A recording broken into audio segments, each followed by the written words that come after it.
All right. Well, hello, everyone. Welcome to the first Rose City Park PTO meeting of 2020 to 2021.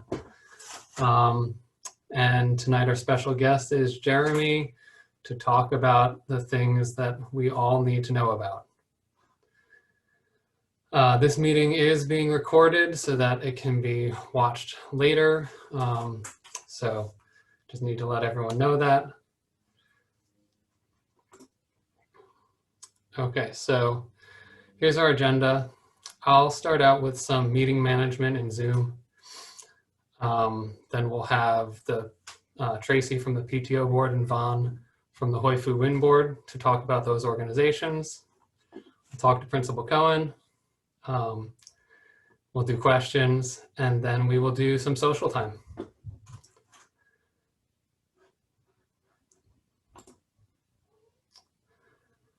And at the last minute, we do have some Vietnamese translation.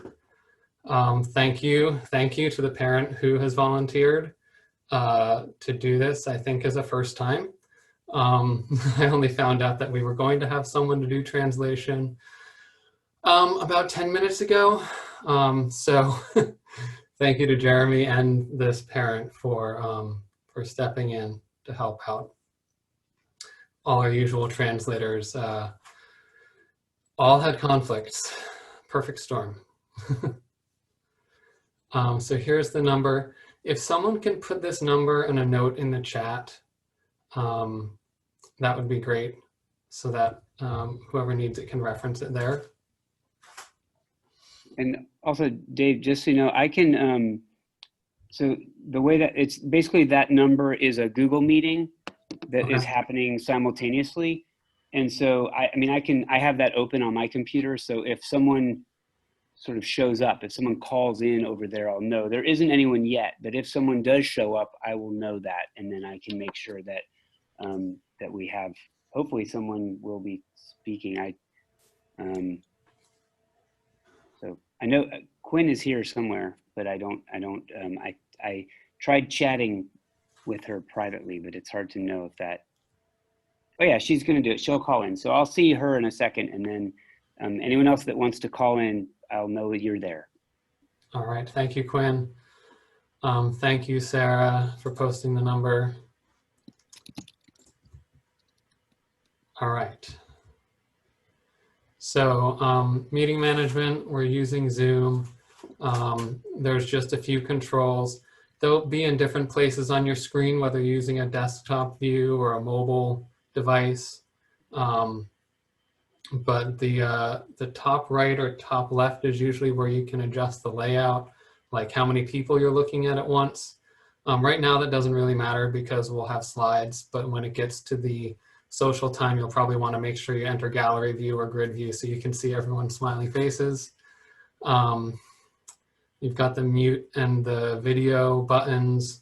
Everyone should be muted now. Please be conscious. If you need to speak, unmute.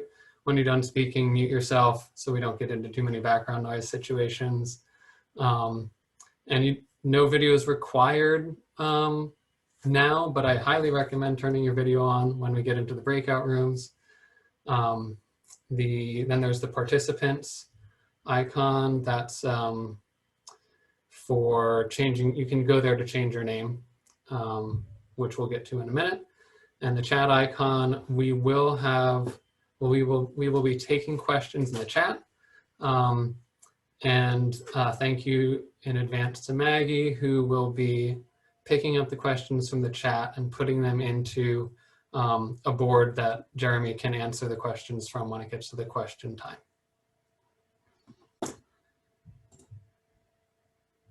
Okay, so this is important.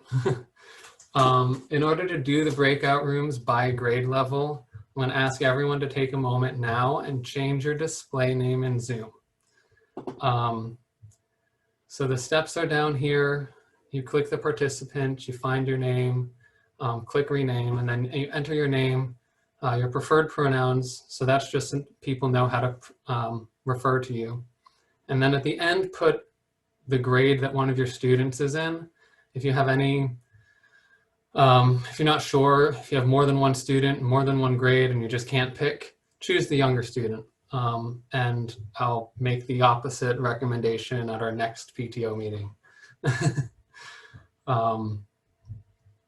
And I'm sure lots of people who do have kindergartners will want to be in that room as well. So yeah, go ahead, take a minute and do that now. Leave the slide up. If you don't have your name in there, if you don't have a grade level in there, I won't be able to pre-organize you, and I'll have to sort of wait until the end. And anyone who's left in the main room, I will try to get you into the breakout rooms if you want to be there. But with so many people, we're up to 74 people now. That's going to be a lot of work to do all at once at the end of the meeting. So if you do that now, it'll help me a lot.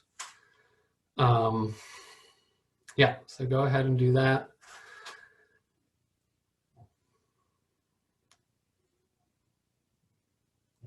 Jeremy will be stopping in to visit those breakout rooms. I'm going to try to get him about 5 minutes in each room.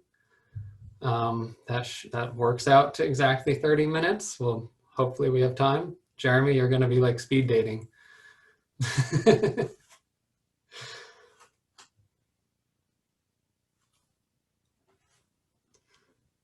All right. So now I will hand it over to Tracy to talk about the Rose City Park PTO. Thanks, Dave. And before I do that, I first want to introduce our amazing Vice President, Tracy Forsyth, who has some comments that she would like to share before we dig in and get started. So Tracy, I'm actually going to turn it to you.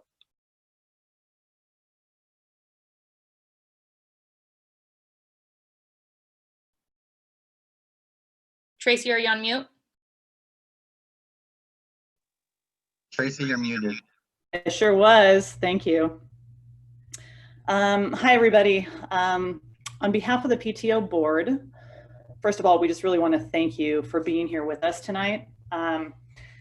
We know it's a difficult time for many, not only with the winding down of summer and potential anxiety about the coming school year, but also due to the very real pain that many people are feeling in our community in Kenosha, Wisconsin, and across the country tonight.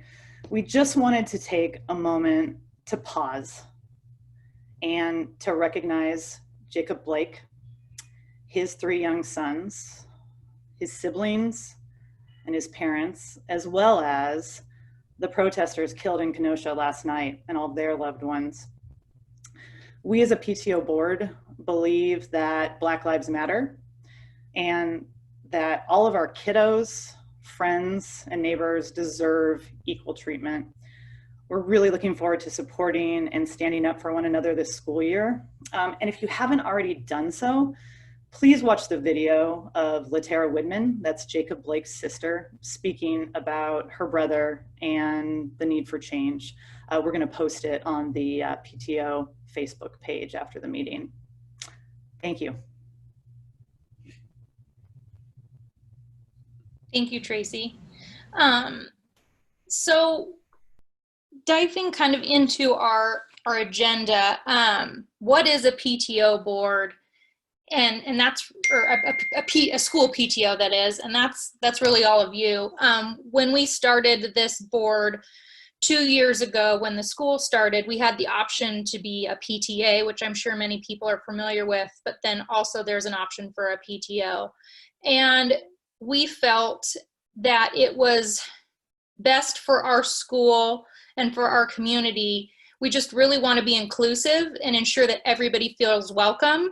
And so the nice thing about a PTO is while we are still a 501c3 nonprofit organization, we don't need to pay dues. So every single person within our school, Rose City Park community, is automatically a member of our PTO. And so I know not a lot of people know that.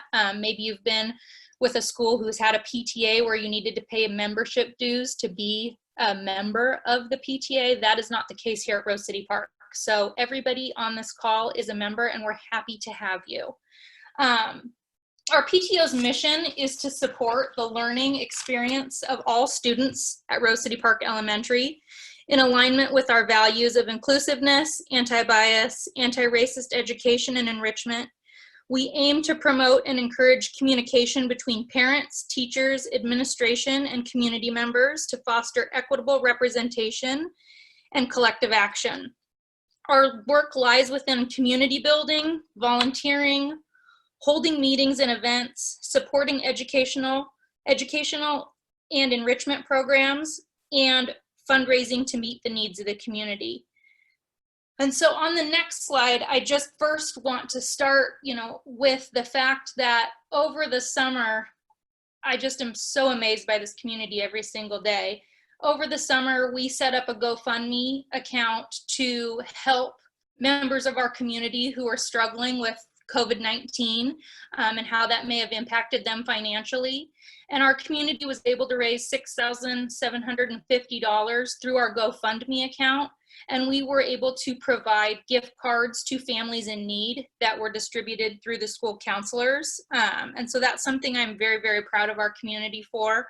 Also, in the initial piece, as we were trying to get the GoFundMe up, one thing we did is we reallocated as a PTO board the dollars that we had reserved for spring activities, and we were able to provide from board funds through all the fundraising efforts our school community has done. We were able to provide an additional $1,850 in gift cards for families. So I just wanted to call that out right out of the gate and thank all of you who contributed. And I'm just really proud of our community for, in a time just of such uncertainty, really buckling down and supporting one another. And I think that's what being a part of a community is all about. So I appreciate that.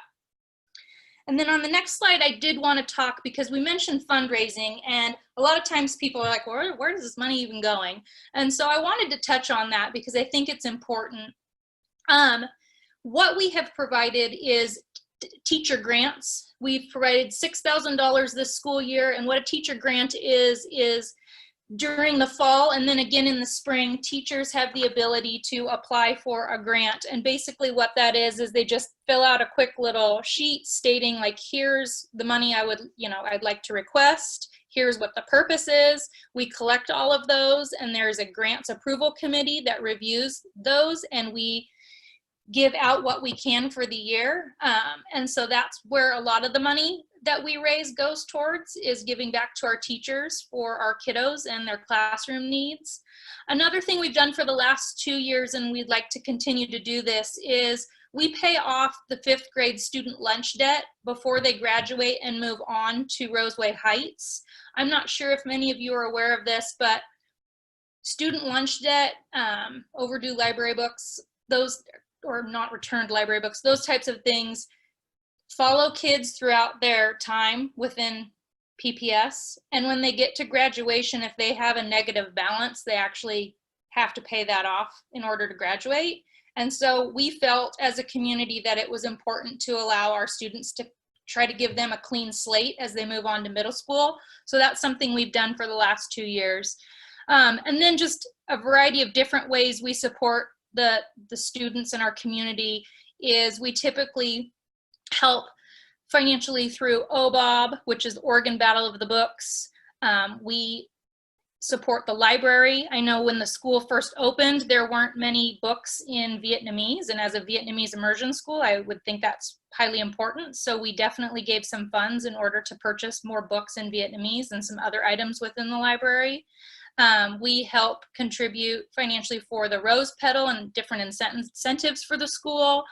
Teacher Appreciation Week, I think it's, there's a lot of different activities that happen through there. And during conferences, we provide meals for our teachers since they're there day in and out. We support different community events such as our Vietnamese New Year celebration, community education, and different events like the ice cream social, family dance, and more. So that if you're ever wondering where our money goes, every general PTO meeting, we pass around the treasurer's report, and we actually have to approve the budget. So there is an opportunity for the larger community to determine and look at those line items and make suggestions and recommendations. So it is something we vote on right before every general meeting. Okay.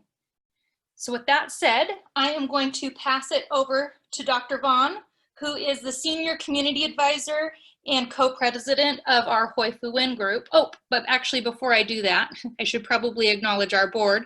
Here are the different positions that we have within our board and who what each person kind of does from a job standpoint or a role. We do have board positions open. So if you're interested in joining the board, we have about 3 positions open. If a board position really is something that you're not quite ready for, we have several committees and groups of parents that work on different aspects for our school, whether that's, playground refurbishment or equity and inclusion. There's a lot of different ways to get involved. So please feel free to reach out to me or one of the board members that you see on this list for more information, because we are welcoming, as anybody who is interested, we can make that happen. So now I will turn it over to Dr. Vaughn. I apologize. Oh wait, no, I won't. Sorry, Dave. I didn't realize this. These are the different ways to get informed. I know communication is a big thing. And so we have a lot of different channels this year. If you haven't joined Slack, please do so. It kind of shows you, Dave's done a really awesome job with the slide of just different ways or different things you're going to find out through the different channels. School emails are obviously the biggest one. However, there are a lot of different ways on Slack specifically. And this year we've opened that up to the entire community. So please get on Slack if you haven't already. And I know, we've built out our website. So there's a lot of cool things going on, and you can find our website through the school's website. There's a link there. So.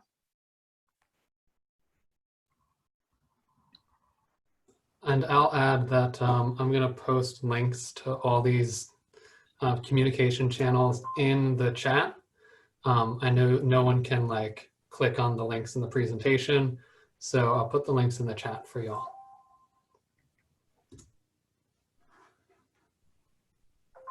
And that is the last slide, Tracy. Okay. Sorry, I forgot that last one was in there. All right, so I apologize. Dr. Vaughn, it is finally your turn. So again, thank you for joining us, and I apologize for that little hiccup. Oh, that's okay. Thank you. Thank you. Well, that was an awesome report. First of all, I have the honor here to represent Hội Phụ Huynh, because scheduling conflict, we also have our board meeting tonight, and in the future we want to make sure that we look at everybody's calendar to do so. So I'm sorry that after this I have to leave and get on to Hội Phụ Huynh Board Director. So thank you. And I also very excited about our joint effort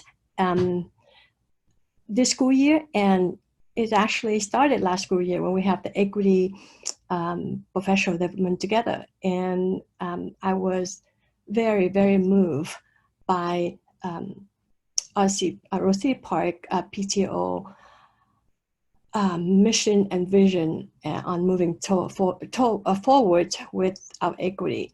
So I'm ready for the next slide, Dave. Thank you.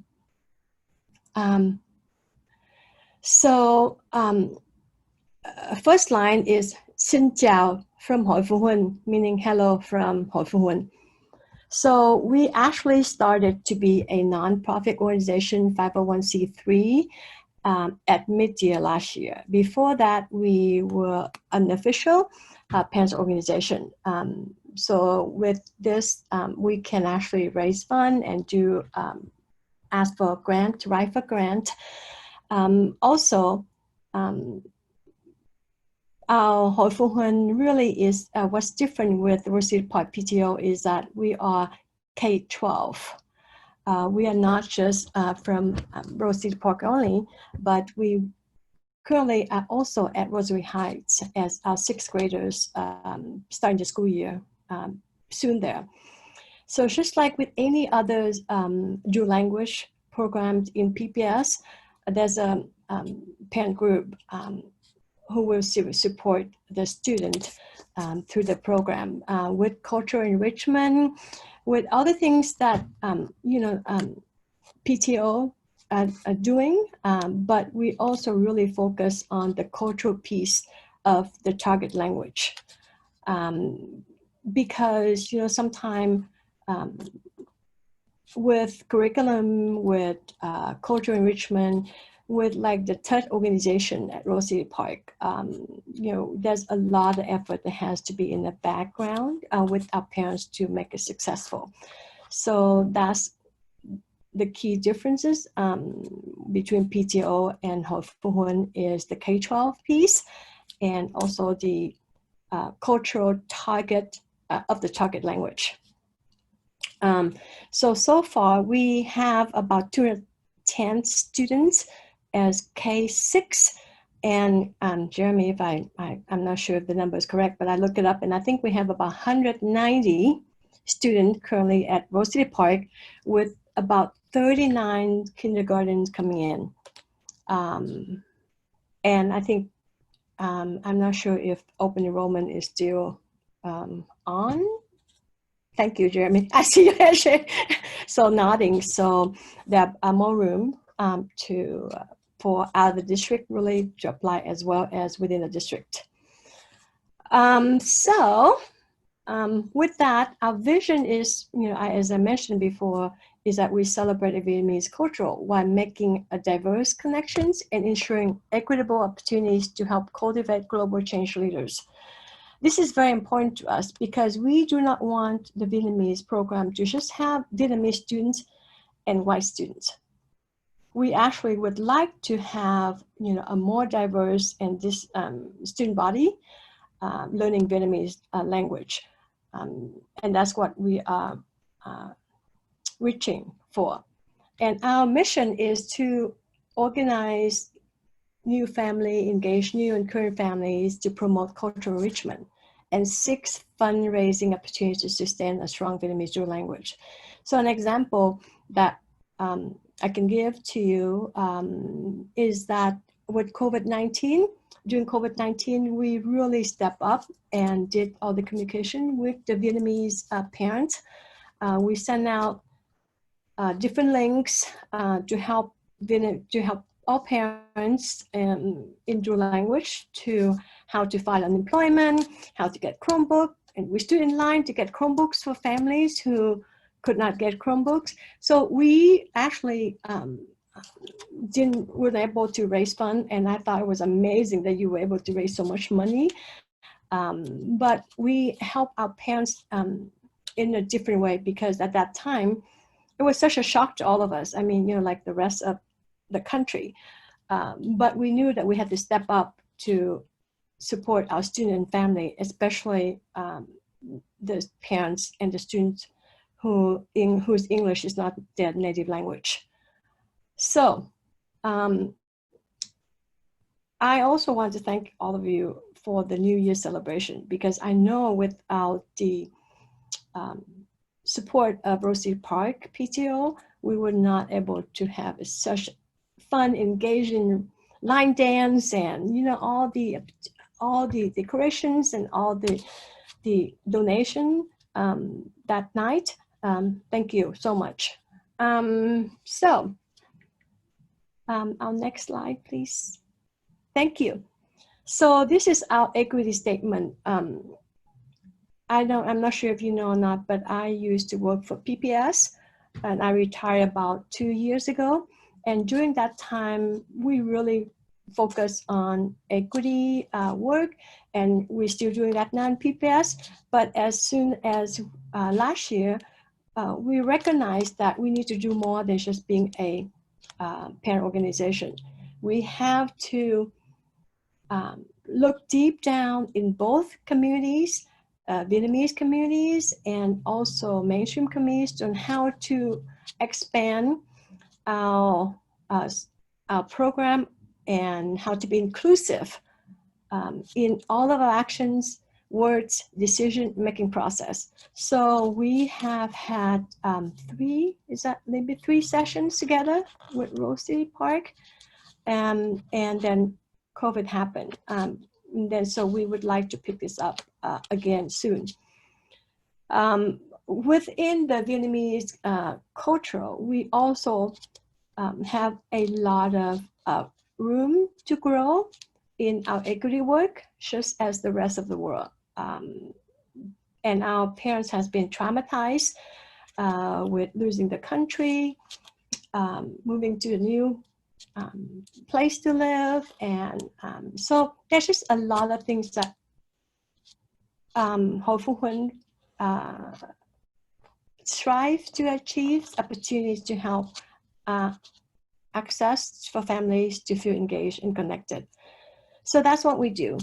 And I'm looking forward to the partnership between PTO and Hội Phụ Huynh. And thank you for the opportunity to speak to you all.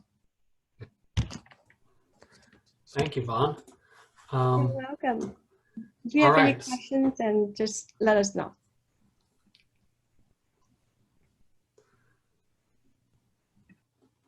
Okay, so next up is distance learning updates from Principal Cohen. So Jeremy, I'll let you share your slides. I'm going to stop my share and let you pick it up.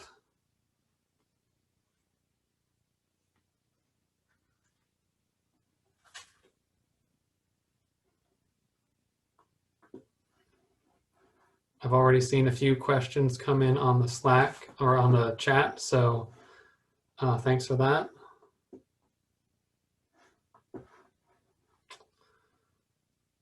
And Jeremy, you're on mute. You'll eventually want to take yourself off mute.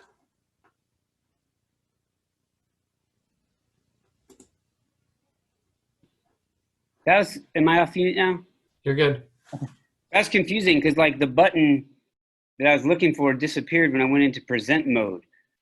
So that was a little nerve-wracking. It always works that way. Thank you everybody for being here. I appreciate it. And this is an exciting time, although also it no doubt feels like a stressful time. For me, it certainly is, both as a parent of kids in Portland Public Schools, but also as someone who you are all entrusting me to educate your little people. So not me, but like my people to help with your people. So I'm gonna go over some, like, this is gonna be like kind of very technical, detail-y stuff, but I think I'm sensing that people have a desire for some of those details.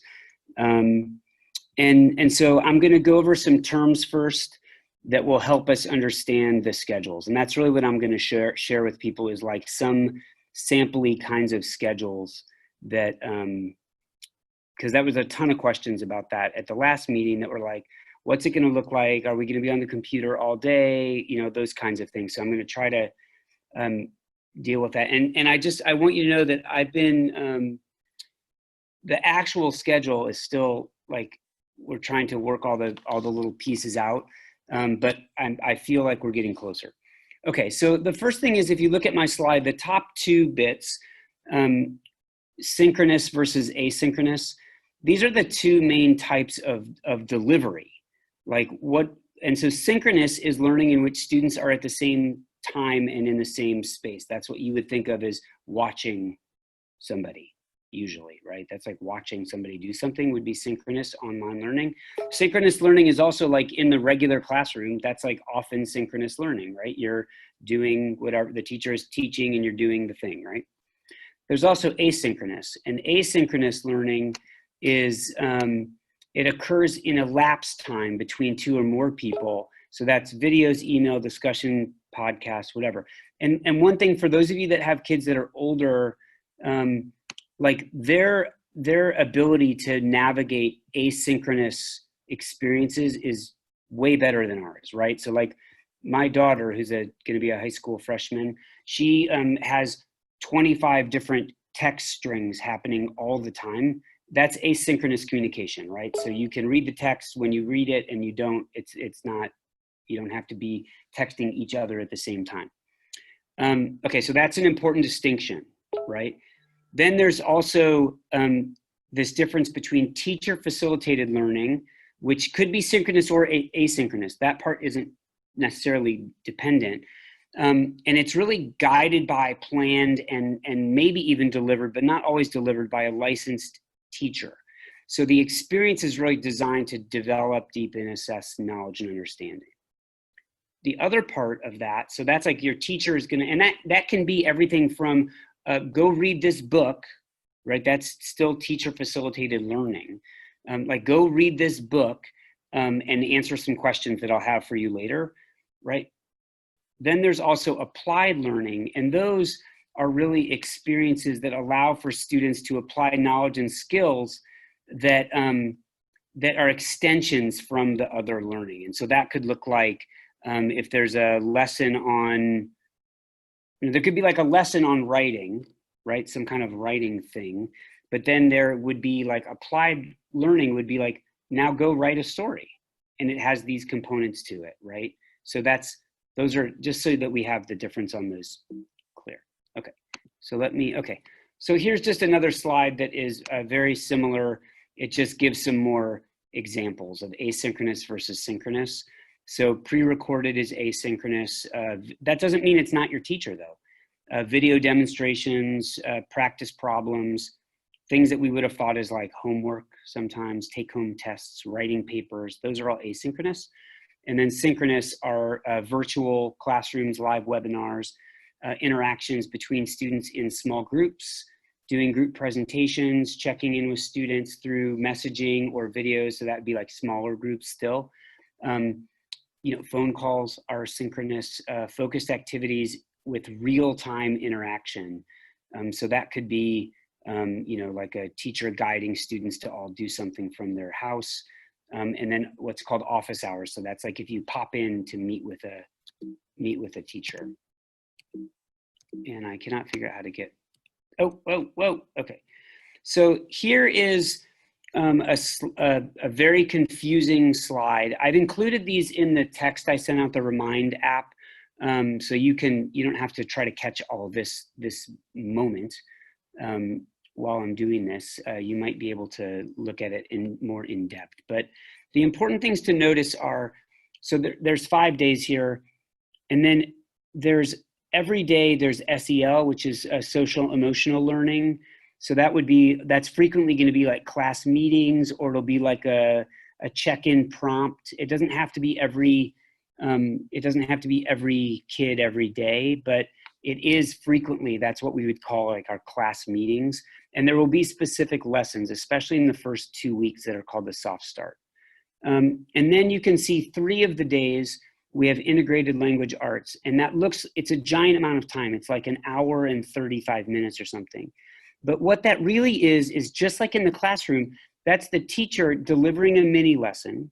Now that will very likely be pre-recorded, right? Because it makes sense to do that it's better that way. You can actually, you know, make it the right amount of time and do what it needs to do. But then each kid in the class would be assigned to a small group.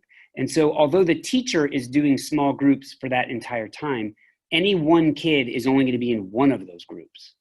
And then when they're not in those groups, just like in the classroom, if you've ever been in our workshop classrooms, then like the teacher is meeting with a group of students, but then there are 3 other groups of students that are either reading independently or doing, depending if it's a reading time, reading independently, reading to a neighbor, or doing like some word work. Like there's a bunch of different activities that we have them doing. So that's also what they would be doing. There's lunch and recess, that's 45 minutes. That'll be the same across the school. So that if you have kids at multiple grades, or you have other kids that you're helping supervise, everyone at Rose City Park will be eating at the same time.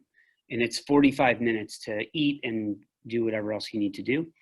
And then you can see there's these pink ones in this middle section are called applied learning, and there's math and language arts. And that is, if you go back to the previous slide, the applied learning means it's learning where students are deepening knowledge or deepening some learning that they've already gotten. And that can be anything from like Dreambox, which is like a program that, you know, like it's a math program that you sign into with a login, which everyone will have, and your teacher can assign you specific activities. It also could be, you know, there could be paper pencil, like you know, the math workbooks that we normally get printed. We are having those delivered, and we'll just try to have to figure out how to get them out to everybody. But it's those are both things called applied learning. Science and health will be lessons. Those are created centrally at the district office, and they'll be kind of assigned by your teacher. But a lot of it will be like watching something and then doing something. So that's both, it'll be synchronous or asynchronous depending on the specific lesson. There's a recess. Tiered math is small group math, and that's like support math. That's like for extra time for people who need some extra work or extra help. That is not like the main math block. So the main math block you can see on this schedule, Tuesday and Thursday, same model, 15-minute mini lesson about the concept, and then small groups where people are going to practice those concepts. So then art, and we just have art and PE, library, and drama. We don't have music, but those are special areas. Those will be 45 minutes each day. We think each day, but only one synchronous live of each of them each week. And art, because our art is only half time and drama's half time, we have to figure out, like, they'll probably be on opposite schedules. So you'll get one or the other each week. But then there'll be asynchronous PE experiences, which will be like recorded, or there'll be like activities to do at home, right? So it could be a fitness goal, and Danny and Sam, our PE teachers, will be working on those, and they'll be delivered again, like assigned to students. And then family engagement and office hours, that's time that is deliberately set aside for our teachers to reach out to families. That can be, you know, specific phone calls or set up meetings. Office hours are for like drop-in for parents and students. And that's, you know, every day there is time designed to do that. And so that's the general rundown here. There is the only one thing that's different is when it says Wednesday, but it's not always on Wednesday. It's different for different grades, but there is a 90-minute time where the teachers meet together as a grade level team. And so that's called a PLC, professional learning community. And so during that time, it'll be a larger block of applied learning. That's why in that same day, it actually says applied learning 150 minutes. So that's like the basic components. And now I'm gonna, I don't know how I'm gonna click on that. Okay, so here's an example of a student. This is just a student example. So, and there's no times on here, right? And that's by design, because it depends on the school and when all that stuff happens. But so there'd be a class meeting, there'd be integrated language arts. So then there'd be, you can see on there now it says 15 minutes mini lesson. So that'd be reading, writing, or social studies, or a combination. And then there'd be one 25-minute small group in there. Then there'd be other activities for them to do when they weren't in a small group. Lunch and recess, there'd be some math tasks to do. There'd be science assigned, so it'd be something to watch and or do.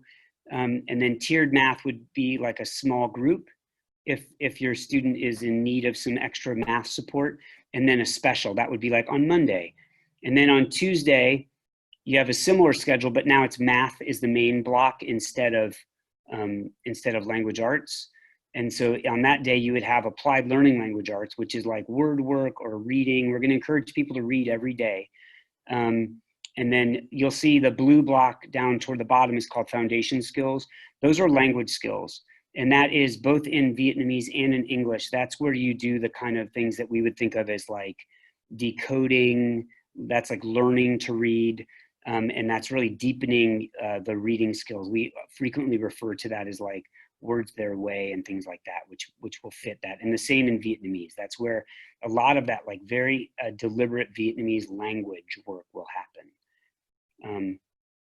Okay, so that's like, and then if you look at the little hearts, those are places where if your student is on an IEP, so that is special education services, or if they're getting support through our ELL program, those are places where both in the small groups, which are up above in the biggest green and blue blocks, that's a place where our special ed and ELL teachers will help and push in, but also during these applied learning times. So it's possible that your student, instead of having applied learning math on Monday where it says go to Dreambox and do 30 minutes or 15 minutes of math problems, they would have a direct meeting with a special ed teacher, possibly in a small group. That just depends on the IEP and the specific minutes that are needed for each thing. Okay, here's again, same schedule. It just looks different now. And the reason this one is here is because if you pay attention to the green boxes or green lines, that is one of the questions that came up a lot is like, how often will my young person be logging in? So this is an example. It would mostly be, it'd be like 3, possibly 4 times depending, and they're almost always logging in to see a live, like a small group activity.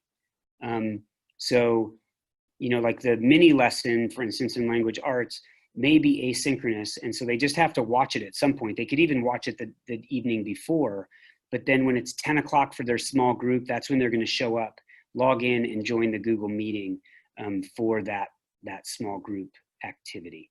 So you can see it's not, and we're being super conscious of how many minutes, hours, whatever, are students on screens, and how many are they not on screens, and how frequently are they engaged in like much more small group stuff. And the vast majority of what we're doing is small group items.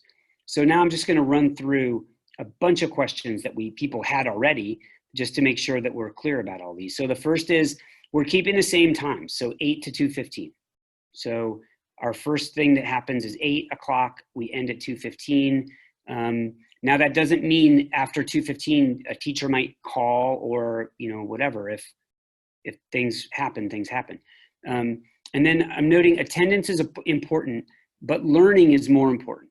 So really talk to your teachers. If you're cooking up some schedule, I really want to encourage you to talk to your teacher about it, but also know that we're not, like, we can't be making 550 individual school plans for everybody, right? So my hope is that, you know, that you can prioritize the Rose City Park part, but we're certainly not kicking anybody out because their schedule or your work schedule or whatever doesn't line up with how it's, you know, how our thing is happening.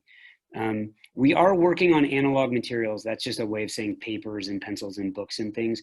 But I think some online is going to be essential. So if you're trying to escape the entire online technology world, I think that's going to be really difficult, because that is, at this moment at least, that's kind of how we're able to do this. Grade levels are making one single schedule. Now, the DLI schedule is aligned to that, but it's slightly different because they flip-flop. But small groups will vary for each kid. So, and those small groups are based on the kids and what they need. So, you know, we won't be able to, like, you know, if you're like, could you please put these 2 kids in the same small group, that might happen, but it also is, it's really based on what those kids need. And so that's where the scheduling part could be a little bit tricky. Specials are graded. So on our normal report card, there is a space for our specials. And there'll be 1 live meeting for those. And drama is going to do like a grade level residency kind of thing, just like we had been doing in the past. But there'll be live sessions for that. We are creating a library book checkout system, so you will have access to books. Beth Ivister's been very involved in the district level planning around that. So that's definitely something that we're going to have available, and it will probably look like picking up a bag of books, like an assortment of books on like Monday, and then having that for a week, possibly 2 weeks, and then bringing it back on a Friday, and then new books will go out the next week. You know, like there'll be like a rotation of books, because there's an amount of time they have to sit before we can handle them and before they can go back out to anybody else. Teachers are teaching from the regular PPS scope and sequence. It's called the GVC, right? The Guaranteed and Viable Curriculum. There's a schedule that is available on the public site, like the PPS website. We'll also be trying really conscious of keeping that at the front of what we're doing and talking about like, this is what should be coming up for you in these weeks. But there are learning targets and activities that are still aligned to the regular education that is based on our state student standards. Expect your teacher to reach out directly and Friday, if not sooner, right? So they all have their rosters or whatever, and there's time built in starting as early as tomorrow for them to reach out to families. So that should definitely start happening. Phone calls, meetings, emails, texts. We're going to try everything to make sure that we connect with families. And all of our non-classroom people, so like counselors, ELL, special ed, our EAs, our admin, all of us in the beginning of this, our real goal is to make sure that everybody is engaged and connected. So if if that's not happening, or of someone who that's not happening for, reach out to us and to your teachers. But that's really our primary goal, is to get those folks really engaged in the online learning. Chromebooks are being distributed early next week. That's like Monday and Wednesday. We're just working out the details of what time and who. But we ordered the ones for people that sent in. If you need a Chromebook, let us know. I will send out a new text link so you can fill that out if you didn't say that you needed a Chromebook. We strongly suggest getting a Chromebook. Don't mess around with your iPad or like grandma's old, whatever, like Commodore 64. Just get the Chromebook. We have plenty of them. The district has not run out of them. And they don't intend to. So if you don't have a reliable device like a Chromebook or a laptop or a desktop computer at home that's updated, then just let us know and we'll get you a Chromebook. There will be a technology hotline that will help people in multiple languages. So if you don't know how to do something, I can't log into this or that, there'll be a hotline to get a hold of that. And we're really trying to keep those tech things on that hotline instead of necessarily on our teachers. Our teachers know how to do most of it, but they're also got a million other things they're trying to do. And then check in with your teacher. If something is not working, and I don't mean, I just said it with technology, but really I don't mean like if something is not going well for you, if your kid is not engaged, if it's a battle to get this thing done or whatever, let your teacher know and partner with your teacher. That is the most important thing you can possibly do. We want to work with you, so please don't assume our response and just check in with us. I know there were lots of questions about what if we're doing like some kind of childcare and we can't be at the meetings every day. Like, we want to work with you, so we're going to figure out how to make that happen, how to make that work. When I say don't assume our response, that's really about like kind of the rumor mill. People say things all the time, and it's just not. Usually they're not right. So just check in with us. And I will say I'm trying my very best. These last 2 days it's really difficult because we're getting our teachers. Our first day of PD is tomorrow, and so getting that like really tightly planned has been like kind of an enormous load of work. So I'm very behind on my emails. I have 120 backed up in my inbox, and that's just from really 2 days. So I will get back to people. It just might take me a minute or two. So that is my whiz bang fast thing. Now what do you guys see? Now I think I see something that just says RCP PTO. Is that true? Is that what you guys all see?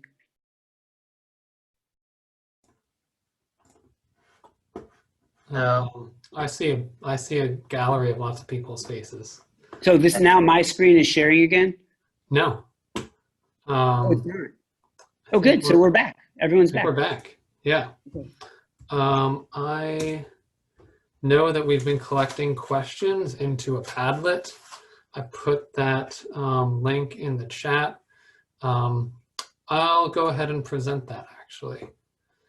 And then you can pick questions off to answer. So should I do that right now? Yeah. Let me share my screen So again. so I guess you're saying I should go to the Padlet, not to the list of questions. Is that true? Yes. Here's And the Padlet. There it is. When can we expect kinder teacher assignments? So that is going to happen maybe as early as the end of this, like maybe by Friday. We're not sure yet because our kinder teachers haven't, they haven't like reported back yet. And we really want them to get a look at everything and give people a chance. So it's more likely like Monday or even Tuesday of that next week. And the kindergarten soft start doesn't even really start for a whole nother week after their big one. So pods, the idea of individual teachers signing small group pods with opportunities for these children to have regular in-person meetings. We have, but our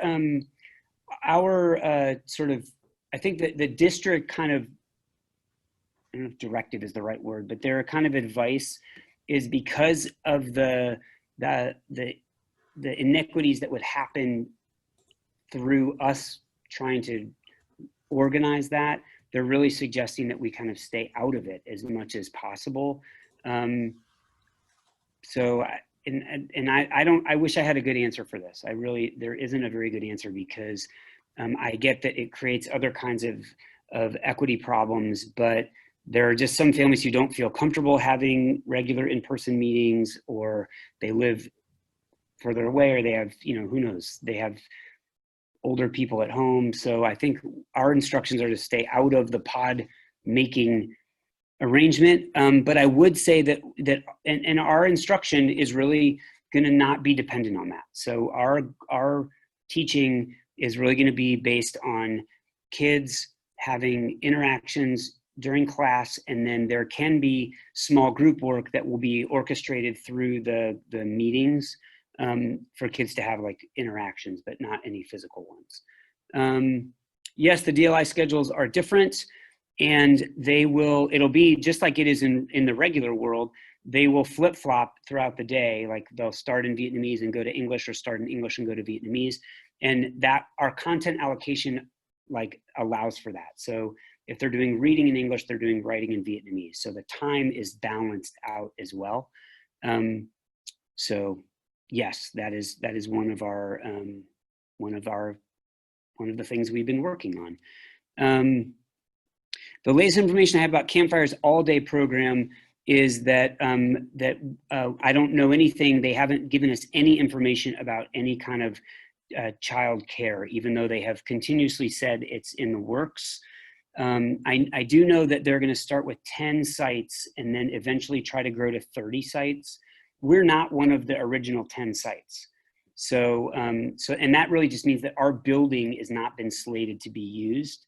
Again, I don't know what that means from Campfire's perspective, but I've been asking, and if I find out information, I will definitely let you know. Pods. Last week you mentioned Google Sheets approach as a really fast way to collect contact information. Any movement on that? Do you need help? Any other ideas? No, yeah, we're going to do that. We're going to have our teachers send that out though. So that will be something that starts happening. It may not go out tomorrow, but it will go out shortly thereafter once our teachers are back and we have a chance to kind of, and that's going to, we are asking them to reach out and get a hold of every single family. So that may be something, we may just add that as a question, like, do you allow us to share your contact information with other people in the class? And then that would make that part maybe even easier. Anticipating this is a long road. Are teachers allowed to get sick or take a day off? Absolutely not. No, of course. And there are supposedly they're going to be subs. I don't know what that looks like yet. They have not turned on the sub finding system yet. But I mean, teachers definitely get sick and will need to take days off. So I'm assuming that there will be the regular-ish sub situation. It also could be that, you know, if we can't figure that out or it doesn't work out, there may be some way to shift some of the live learning and have it be more of the self-directed during those days. But hopefully there should be subs. Incoming kinder. So we're going to start that on Monday and Wednesday. I'll send out an email, but again, I will send out the link to there's like a Google form, and it just asks like, do you need technology? That was in my welcome back letter. So if you got that letter, it was an email called like welcome to 2021 or something. That's in there. And if you need to change out technology, you can email me or Kendall or Madeline, because we will be coming in probably, there'll be someone here most days for some part of the day. So we can switch out technology if something breaks. If my kid misses a day or two, then we're going to work with you to get that caught up. And again, the synchronous stuff is mostly going to be small group work. So they'll still have access to like the recorded mini lesson most of them will be pre-recorded. They'll still have access to all of the kind of work that needs to be done. Let's see. What are the roles and responsibilities of the VDL paraprofessionals? Can they support? Yes, that's exactly what they're going to do. All of our paraprofessionals and EAs, they are going to be leveraged to support small groups. So in the beginning of the year, that is going to look like the enormous amount of work and struggle it is to simply get everybody like logged into the meetings.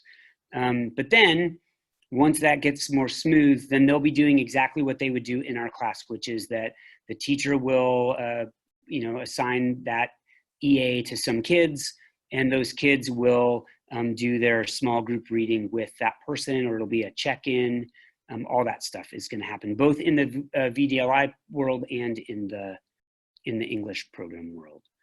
How are same grade teachers aligning assignments so students are not overwhelmed with busy work, and so that teachers have time to give meaningful feedback? What will student assessments look like?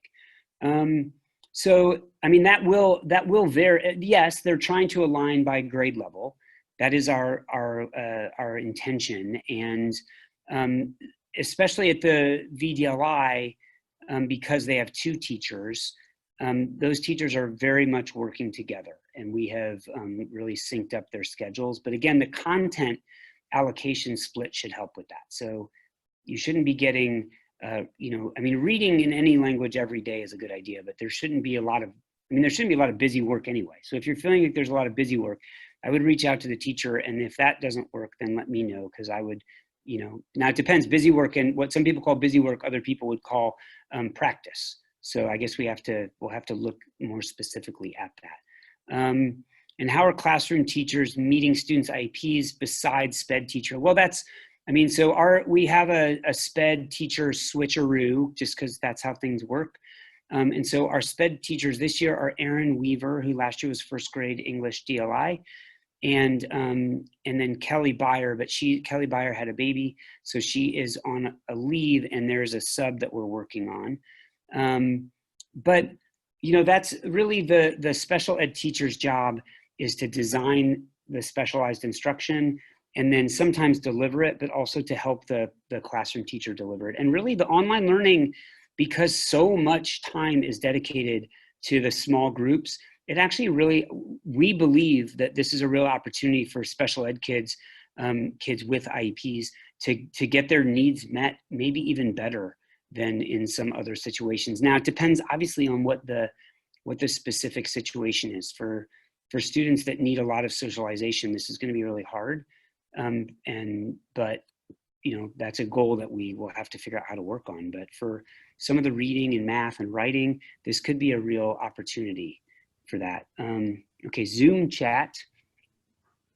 Yeah. Daycare is at a kindergarten. I want to interrupt for just a moment here to give us a time check. We're at 7:02. Jeremy, you're doing great and blazing through questions. Let's just pick maybe 3 or 4 more questions. Yeah. So I'll scroll through the list and you can tell me which ones look good. Yeah. So Chromebook. Yeah. I mean, we'll send out an email about Chromebook. So if you don't get an email, in the next couple of days, then you can ask us. But even if like it gets close and you haven't heard back, just drop me a note and we'll try to get it. When do we start online school? So 1st through 5th grade starts on the, I think it's Wednesday. Maybe that's the 2nd. And kindergarten, I think, is that next Monday. Before that, and those days are the first like week or so is what's called soft start. So it's really just one classroom meeting to like get started, to learn how to use the tools. And then the teachers are doing a ton of training in all the other stuff, so that when we really roll out, stronger on what I want to say is probably I don't have the dates in front of me, but I can look those up. Then it'll be very robust. Let's see, schedules. Well, we're working on that in our teams starting tomorrow. So by the 2nd of September, I think we have to have it turned into the district. So that's like the drop dead date for us. But they'll be pretty close by the end of tomorrow. SPED questions, it's Aaron Weaver, eWeaver1 at PPS. How do you spell Weaver? WEAVER1 at PPS. And she's your go-to. And even if that's not your person, she'll get you to the right person. 2nd grade, EAs assigned. Yeah, I mean, our EAs are going to be assigned based on where our needs are. So, depending on who's where. So that, and we move them around all the time. We don't really assign them to a grade specifically. We really assign them to a schedule to support kids and teachers when they need that. The comprehensive list of links and applications we need to download. Sort of, it's a comprehensive list, and there is a thing called the PPS Digital Toolkit. And so I would say always, if you have questions, to start with pps.net. And then at the top, there's a link that says like COVID online learning. So I would always start with pps.net, and we'll have all this stuff linked at ours as well, which is like pps.net/Rose City Park, but just doing pps.net is shorter. And there's a thing called the Digital Toolkit. How many students are in each 5th grade class? We were expecting 35. Is that holding true? I don't think it's 35, but it's a lot. It's over 30, I know that. But we lost some, and we don't know how many are going to show up. Are there going to be alerts sent to kids when the kids should be logging in?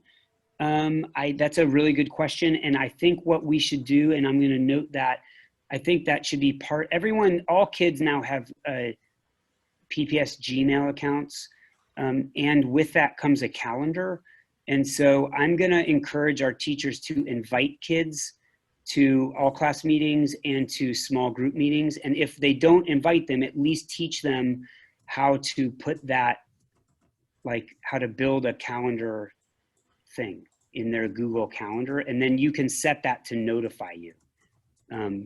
That's an excellent idea. So we will make sure that is something, because you're right. I mean, look, I can't get to half the places I'm supposed to get to. I can't imagine how a 7-year-old's going to do that. So if we want layperson's version of grade level content, I would say ask your teacher to share with you. That's the one that says grade level content. I would say ask your teacher to share with you, kind of what their plan is in terms of the unit plans. If you do go onto the GVC site, I mean, it's laid out, it is very kind of clear in what the learning targets are. It says things like, student will be able to count to 100 starting anywhere in the number line, right? That's like a standard, a state standard. Or I will be able to identify how multiple characters appear in series of books or things. But yeah, I mean, that's a great thing to ask your teacher. And I think in online learning, it's really important and appropriate for you to say to your teachers, hey, we really want to participate in this and help our kid. So we need to know what the learning target is, like what's the actual goal here for each unit or whatever. EAs we talked about. Good. I did a good job, huh? I was fast. Yeah. Awesome. Right on. Yeah, I think both these left are like teacher questions probably. And I guess cutting you off because I can answer that attendance one very quickly, which is to say, okay. I mean, it's just like regular school. Like, you know, we want you to come. That's what we want. And there's no, the only mechanism there is to like enforce attendance is like some process called truancy. And that's like the dumbest thing that's ever happened, because like if you get if you have the truancy person, then you get like kicked out of school. So that's dumb. Like, we want you to come to school, and we want you to come as often as you can. And by, in this case, come as often as you can means like doing the stuff. And again, like if you have another kindergarten that you're pairing up with our kindergarten, I think communicating with your teacher and being able to look, you know, you'll be able to look at the kind of assignments in Seesaw and see which ones complement what you're up to and which ones don't. But what I'm saying to my teachers and what I'm saying to all of you, what is a worse situation is to like leave our school completely, like to disenroll, because eventually when you want to come back, it just creates all kinds of chaos in the numbers game. So we would rather you be here even if you don't participate 100%. And you don't mind, hopefully you won't mind that every once in a while we're going to reach out to you and say like, hey, just so you know, we still love you and want you to come back to see us as often as you can. There you go. Awesome. Viola. Rocking it. Okay. And we're back. We have 80 participants. I've got a lot of people pre-assigned to breakout rooms. We're going to go on to breakout rooms. For those of you who have not changed your display name, I can't put you into a breakout room just yet. But I will remind you that, for everyone, turn your video on and smile, and the breakout rooms are not recorded. A